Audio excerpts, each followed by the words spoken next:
Okay, so today we are designing our own fabric that we're going to have on our Day of the Dead sculptures. So my favorite color is orange, so I want to pick orange. There's only 5 of each color, so if you are the first table picked because you're sitting nice and quietly and following directions, then you get your first choice. If you're not, then you're not. You get what you get. You don't get upset, thank you. So you're also going to get either 1 or 2 stacks of tissue paper. Now, I think that you guys can easily cut through 6 pieces of tissue paper. So I'm gonna take, that's 5, I think. No, it's 4, 5,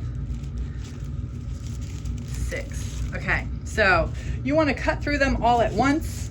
So I am going to have this. Now, whatever design you want, it's your design. I'm gonna do a little half moon. You can do a star, you can do a circle so that you have polka dots on your fabric. Whatever kind of design you want to do. If you just want to cut out long strips and then put them weirdly around, then that's fine too. But I'm gonna do kind of a half moon, or a quarter moon really. A moon shape, a moon crescent, let's say.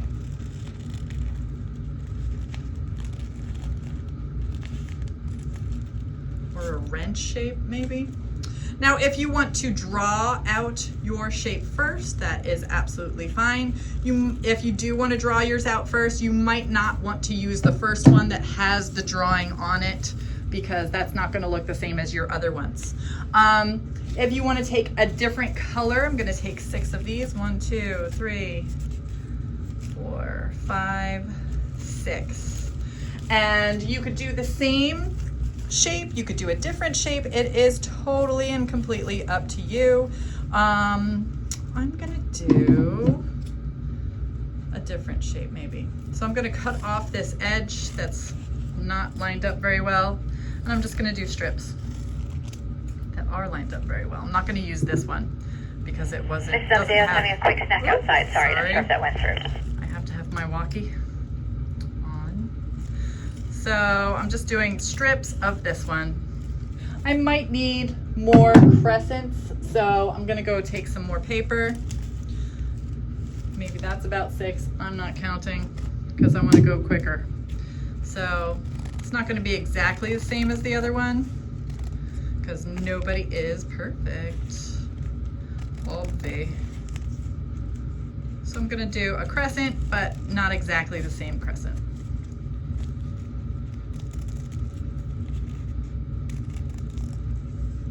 And I'll take these aside because these were the uneven edge. I don't want to use those. And this is garbage too. So I'm going to set all of that aside.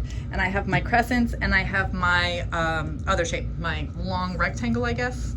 So now I'm going to be designing this as it is a piece of fabric. Okay, so I'm going to be placing this right here is called Mod Podge. It is smelly. It is always smelly. No matter how new it is, no matter how old it is, it's always smelly. It dries in a gloss, so it's pretty cool. And I want to cover my whole piece of fabric with that. So I'm gonna put some stuff over here. I'm putting Mod Podge down on the fabric first, laying that nice and flat. Ooh, I have a little wrinkle. And that happens. And now I'm laying the Mod Podge on top. Mod Podge dries clear. And this one dries glossy, I believe. So we'll see. Now maybe for the next one, I want it to be sideways. So I'm putting some Mod Podge down. I'm putting this down as flat as I can. Ooh, that was a good one. And I'm covering it in Mod Podge. If you notice, my brush is getting a little red on it. That is fine. That happens because this tissue paper does bleed. It means it loses some of its color. Some of its color will be on the orange paper, which will make kind of a cool thing. So let me pause this right here and I'm gonna do time lapse so it's super fast.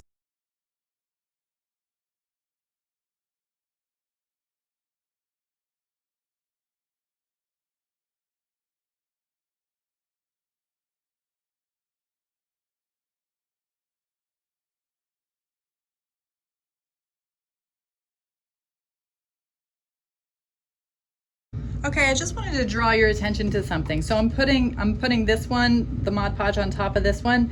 As I do it, I go away from the center, so that if I go from the outside to the center, I'll show you what happens sometimes. It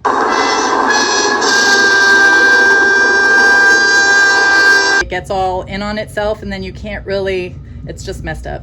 You can't really fix it after that. So you want to go from the center out, so that it lays nice and flat and doesn't scrunch up on you.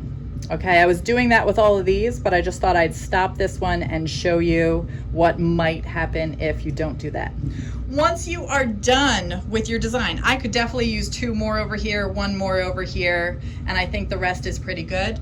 But once you are done with your design, then you want to cover the parts that don't have Mod Podge on it so that it all looks glossy. You can see how some of it is drying already, and it has that gloss look to it, which is really cool for fashion.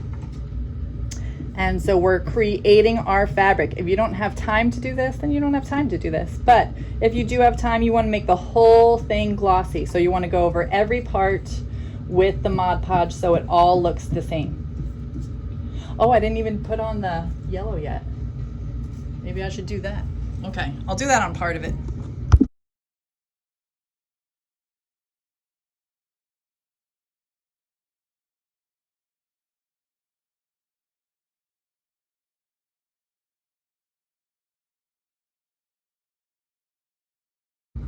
Okay, so this is my fabric. It's still pretty wet. You have to put the brush side down in the dirty brush bin. You can leave the Mod Podge on your table. I will come and get it. And you're gonna put this very carefully on the drying rack. So the drying rack is not this long, so part of it is going to be hanging off. For that reason, we wanna load the drying rack from the bottom up. Okay, so that the little wings that are going to be hanging off the edge don't interfere with someone else's. Okay, here we go.